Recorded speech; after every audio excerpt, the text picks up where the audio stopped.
नमस्कार दोस्तों, स्वागत है आपका SSC learning point by Singh sir. आज हम करेंगे 20 फरवरी की सेकंड शिफ्ट का। उससे पहले आप लोग ये बोलना बंद करिए कि एक दिन में 2 शिफ्ट करा दो, 3 करा दो या 4 करा दो, ये मैटर नहीं करता है। ये 53 शिफ्ट आप मेरे ऊपर छोड़ दो, इनको फिनिश मैं करवाऊंगा। आप अदर सब्जेक्ट पढ़ो, इंग्लिश पढ़ो, ठीक है, जीएस कंप्लीट करो, हिंदी वगैरह जो करनी है उसको कंप्लीट करो। और मैथ में केवल यही तो करना होगा नहीं, और भी तो कुछ करना होगा, उसको पढ़ो।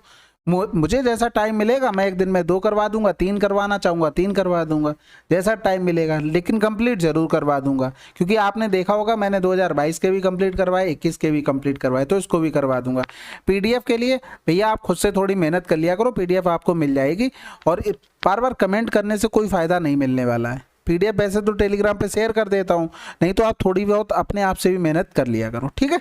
चलो फिर स्टार्ट करते हैं बिना देरी किए हुए। पहला सवाल है, कह रहा है किसी धनराशि पर 5 वर्षों के लिए प्राप्त साधारण ब्याज उस धनराशि का इतना है, ब्याज दर क्या है। अब देखो ये आसान सवाल है, बिल्कुल आपको ओरल सोचना है दिमाग में। धनराशि 5, 2 हमें ब्याज मिल गया, उस तरफ चला गया, 25 चौकू 100, 4 दूनी 8% आंसर आ गया। क्योंकि देखो धनराशि हमने 5 मान ली, तो ब्याज कितना होगा, 5 का 2 बटे पे मार 2। फार्मूला आप क्या लिखते हैं, पीआरटी अपॉन में 100, यानी कि 5 गुणे में 5 समय दिया था, आर हमें निकालनी थी, बराबर में क्या हो गया 2। अब इसको थोड़ा दिमाग में करेंगे, इसीलिए कहते हैं ये इजी सवाल भी जरूरी होते हैं, क्योंकि आपको टाइम इन्हीं से सेव करना है। अगला सवाल, 3 नोटबुक और 6 पेन का मूल्य 3000 रुपये है। उतने ही पैसों से एक व्यक्ति एक नोटबुक और 12 पेन खरीद सकता है। यदि राजू 15 पेन खरीदना चाहता है तो उसे कितना भुगतान करना होगा। अब देखो पैसे दोनों जगह सेम हो गए, यहाँ पर एक नोटबुक, क्या एक नोटबुक और 12 पेन, प्लस का 12 पेन हो गया, यानी कि नोटबुक एक तरफ कर लें, यानी कि यहाँ से लिख देते हैं। इसमें भी आपको डायरेक्ट सोचना जितना आप सोच सकते हो, ऐसा नहीं कि जो मैं लिख रहा हूँ ये पूरा लिखना था। इसमें ये लिख सकते थे आप डायरेक्ट, 2n बराबर में 6 पेन हो जाते, तो यानी कि n अपॉन में p बराबर में 2 3 6 2 एकम 2 हो गया। अब यहाँ पर 3 नोटबुक प्लस का 6 पेन बराबर में 3000 रुपए दिए थे। हमें निकालना क्या है, 15 पेन, यानी कि हम पेन पे ही काम कर लें। तो यानी कि अगर हम यहाँ पर लिखना चाहें एन की जगह में पेन, तो देखो एन बराबर में 3p हो गया, और अगर 3n करेंगे तो इधर भी गुणा, यानी कि 9p हो गया, तो 9p प्लस में 6p बराबर में 3000 हो गया, यानी कि 9 6 15p बराबर में कितना हो जाएगा, 3000 रुपये। आंसर क्या आ गया, 3000। अगला सवाल, 5 संख्याओं का औसत 32 है। यदि एक संख्या हटा दी जाए तो औसत 28 हो जाता है। हटाई गई संख्या बतानी है। अब देखो उसको जब हटाया गया तो एवरेज कम हुआ है कि बढ़ा है, कम हो गया, 32 से 28 हो गया। कितना कम हुआ, 4 कम हुआ। कितने लोगों में, भाई 4 ही लोग तो बचे थे, इतना कम हुआ, यानी कि ये 32 हो गया, प्लस का 4 चौको 16, आंसर आ गया 48। नहीं समझे, देखो वो एवरेज 32 था, ये भैया चला गया, वो तो 28 रह गया एवरेज। कितने लोगों का रह गया, 4 लोगों का रह गया। एक लोगों में कितना कम हुआ, 32 से 28 में देखेंगे तो 4 कम हो गया, और टोटल देखोगे तो कितने लोगों में कम हो रहा है, ये तो एक लोगों में, 4 लोगों में कम हो रहा है, तो 4 चौकू 16, यानी कि वो इतना एक्स्ट्रा लेके चला गया। अगला सवाल, यदि 72 जिल्दसाज 720 पुस्तकों की जिल्दबंदी 22 दिनों में कर सकते हैं, तो 12 दिनों में 660 पुस्तकों की जिल्दबंदी करने के लिए कितने जिल्दसाजों की आवश्यकता होगी। तो देखो सिंपल सा, m1 d1 इंटू में t1 अपॉन में w1 होता है, बराबर में m2 d2 t2 अपॉन में WT होता है। सब कुछ ऊपर रहता है, केवल वर्क नीचे आता है। अब जिसका मान पता हो उसका मान रख देते हैं। देखो 72 जिल्दसाज थे, 720 पुस्तकें, यही तो काम था, और 22 दिनों में, बराबर में 12 और 660 काम था, और इंटू में क्या हो गया, हमें यही जिल्दसाज निकालने थे, तो जिल्दसाज की संख्या x मान लो। अब एक चीज देखो, ये 22 है ना, यहाँ पर 11 गुणे में 2, ये 11 कहीं कटेगा, क्योंकि यहाँ पर नीचे 66 है, ये भी गुणा कर देगा जाके, यानी कि 11 का मल्टीपल, आंसर लगा दो। बाकी कैलकुलेशन कर लेते हैं। ये हो गया हमारे पास, 0 से 0 चला गया, इधर करेंगे 2 छक्के 12 हो गया, इधर 11 हो जाएगा, तो आंसर आ गया 121। अगला सवाल, पी क्यू आर के बीच 8400 रुपए को इतने अनुपात में बांटा जाता है, आर का हिस्सा बताना। भैया देखो सब में 3 का गुणा कर दो, तो 2 रेशियो में 3 का 9 हो गया, रेशियो में 1 हो गया, 9 2 11 1 12 हो गया, 12 बराबर में 8400, 1 बराबर में निकालना था 700 आंसर। अगला सवाल, किसी संख्या के 20% का 25% इतना है, तो उस संख्या का 35% कितना होगा। अब यहाँ पर देखो कितनी कैलकुलेशन करनी है, 25 बटे में 25 और नीचे आ जाएगा 2, यानी कि 25 दूनी 50, इधर काट लेंगे तो ऊपर 5 बचेगा, यानी कि 5 का हमें 35%, 5 25 5 15 2 17, कहीं 175 लिखा है, आंसर। अगर यहीं पर लिख देता 1.75 175 हो गया 17500, तब आपको एग्जैक्ट करना पड़ता, लेकिन ऐसा कुछ कह नहीं रहा ना। लेकिन अब यहाँ पर कैलकुलेशन 20 बटे में हो गया हमारे पास 100, 25 बटे में हो गया हमारे पास 100, बराबर में 250। हमें ये पता था ये जीरो ऊपर जाएंगे सब, और 20 और 25 नीचे आएगा, तो हमने भाई 25 और 2 लिख लिया।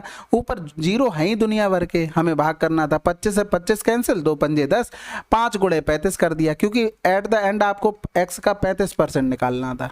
तो आप जैसे करना चाहें वैसे कर सकते हैं, टाइम बचाना है बस। अगला सवाल, विद्यार्थियों की वह अधिकतम संख्या ज्ञात कीजिए जिनके बीच 1003 चॉकलेट और 2703 कैंडी इस प्रकार बांटी जा सके कि प्रत्येक विद्यार्थी को प्रत्येक के समान संख्या में मिले।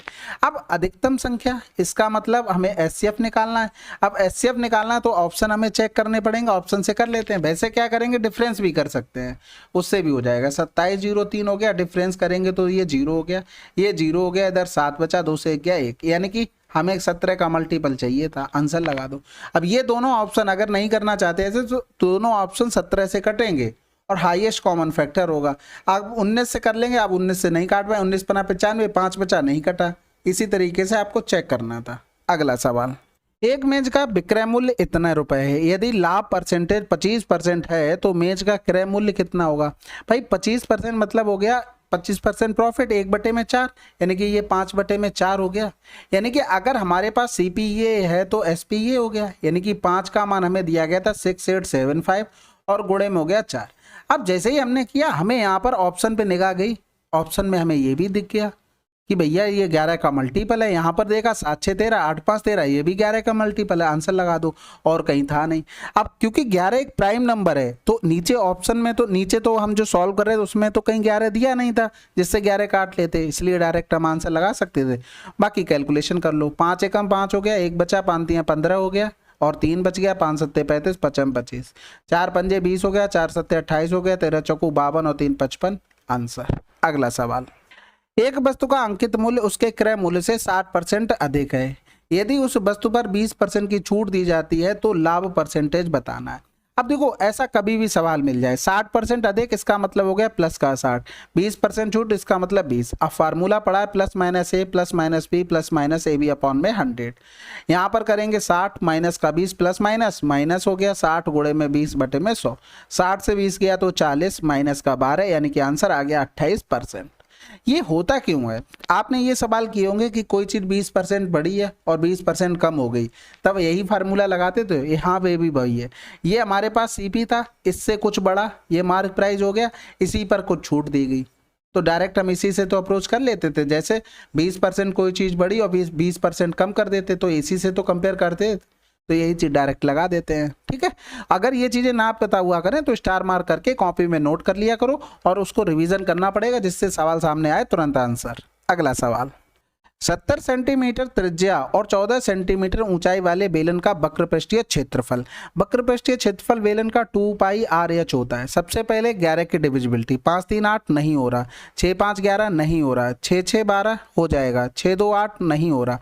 आंसर तो ऐसे ही आ गया। बाकी कर लो कैलकुलेशन, 22 बटे में 7, आर का मान 70 हो गया, एच का मान 14 हो गया, तो 7 दूनी 14 हो गया, और इधर करेंगे 22 दूनी 44 गुणे में 7 दूनी 14, 14 चौकू 56 हो गया, 6 यूनिट डिजिट से भी काम हो गया। ठीक है, और 14 चौकू 56 यानी कि 61 आंसर। अगला सवाल, 9,000 रुपये 80% की वार्षिक दर से चक्रवृद्धि ब्याज अर्धवार्षिक रूप से पर उधार दिए जाते हैं, 12 महीने का चक्रवृद्धि ब्याज क्या होगा।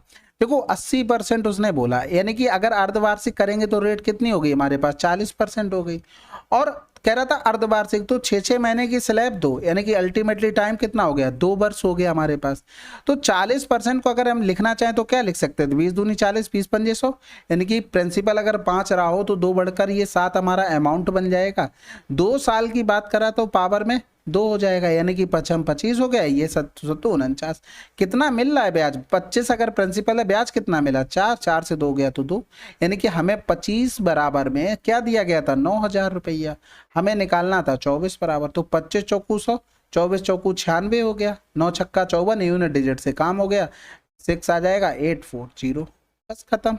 अगला सवाल, अब इस सवाल को देखो कितना आसान है भाई, 1 का स्क्वायर करोगे तो क्या आ जाएगा, 0 1 आ जाएगा, इसका स्क्वायर करोगे तो 4 के बाद आ जाएगा, बस खत्म हो गया सवाल। 0.0101 प्लस का साइन था यहाँ पर।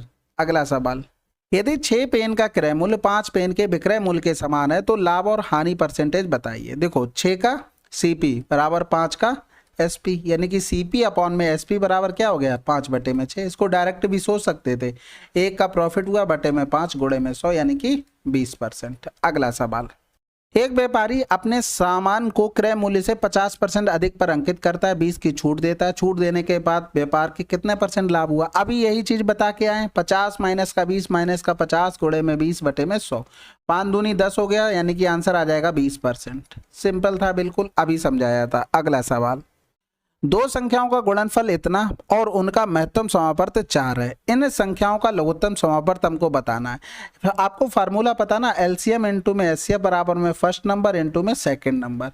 तो दो संख्याओं का गुणनफल हमको पता था, एचसीएफ 4 पता था, एलसीएम हमको निकालना था। तो 18 चौक 72 होता है, 180 आंसर। अगला सवाल, एक गोले की त्रिज्या में 50% की वृद्धि की जाती है, गोले के आयतन में कितने % की वृद्धि होगी? देखो गोले का आयतन जब भी आप लिखते हैं तो 4/3 पाई r क्यूब लिखते हैं। कितनी बार वृद्धि होगी? 3 बार होगी। तो 50% मतलब हो गया 1/2 हो गया, यानी कि 2 से हो गया 3।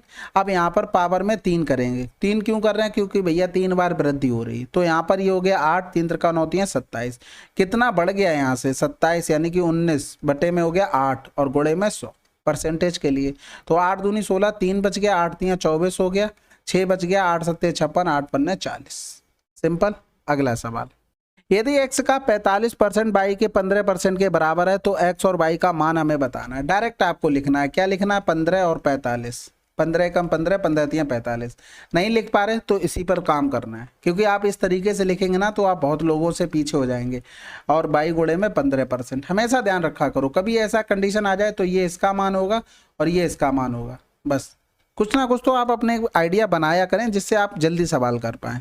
अगला सवाल, 32 से पहले की सभी अभाज्य संख्याओं का औसत कितना होगा? सबसे पहले तो एक मोबाइल नंबर याद कर लो, 44 22 322 321। किसी दूसरे का याद करने से अच्छा ये कर लो, ये अभाज्य संख्याएं होती हैं 1 से 10 के बीच में, फिर दूसरे पे आ जाओगे तो 11 से 20, तीसरे में पहुंच जाओगे 21 से 30, फिर यहाँ तक हमें चेक करना है। इससे फ़ायदा ये होता है, कभी कभी क्या होता है जैसे लंबे पहुँच गए, 70 के पास पहुँच गए, फिर आप उस लाइन में देख रहे हैं आपने 2 लिख लिए, फिर आपको ये लग रहा है कि कुछ रह तो नहीं गया, लेकिन ये मोबाइल नंबर अगर याद होगा तो आप डरेंगे नहीं। आपने 2 निकाल लिए किसी भी लाइन के, जैसे इस लाइन में 2 हैं तो आप 2 निकाल लेंगे टेंशन फ्री, ऐसा तो ना कोई बचेगा ही नहीं। तो इसलिए ये जरूरी है।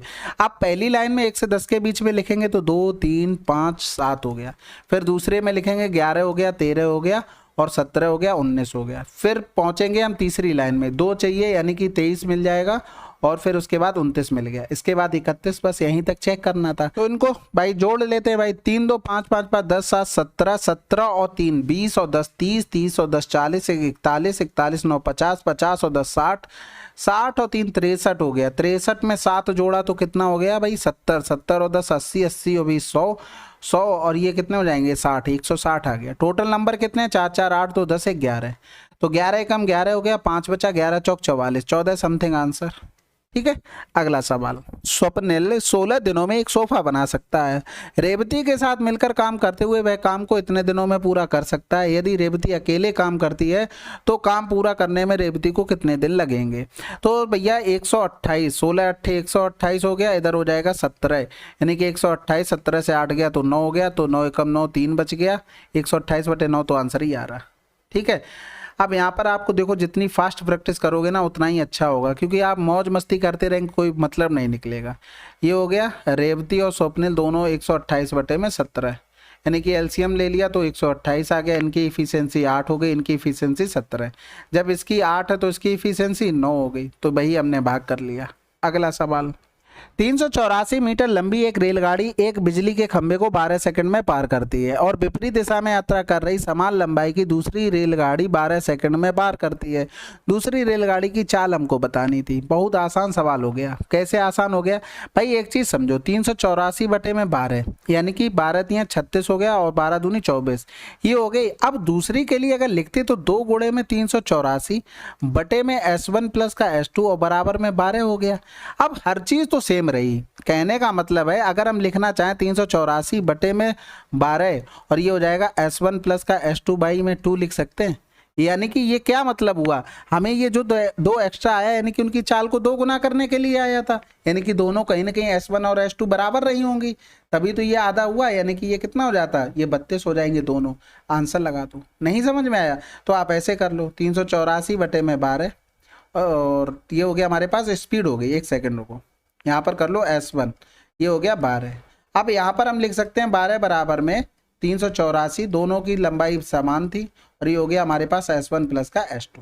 दोनों को अगर हम बराबर करते हैं, दोनों को क्या कर लेते हैं इक्वल, क्योंकि हमें ये बराबर दिया था ये दोनों, तो हम बराबर कर लें, ये इससे कैंसिल आउट हो गया, यानी कि S1 प्लस का S2 बराबर में क्या हो गया 2 गुणे में S1, तो S2 बराबर में क्या आ गया S1। तो यहाँ से तो आप समझ गए, बात खत्म। ये क्या आया था निकल के S1। अगला सवाल। चलिए फिर ये हमारी सेकंड शिफ्ट आज समाप्त हो गई है। अब देखो क्वेश्चन इजी हैं, लेकिन आप एक चीज़ ध्यान रखना, आपको इसको करना है प्रैक्टिस, लेकिन स्टेप्स कटिंग करते हुए। आप थोड़ा दिमाग में सामने क्वेश्चन पॉज कीजिए, उसको सॉल्व कीजिए, ये सोचिए कि ये हम कितना ओरल सोच पा रहे हैं। स्टेप्स कटिंग बहुत ज़रूरी है, ठीक है। चलो फिर मिलते हैं अगले वीडियो में, तब तक के लिए जय हिंद जय भारत।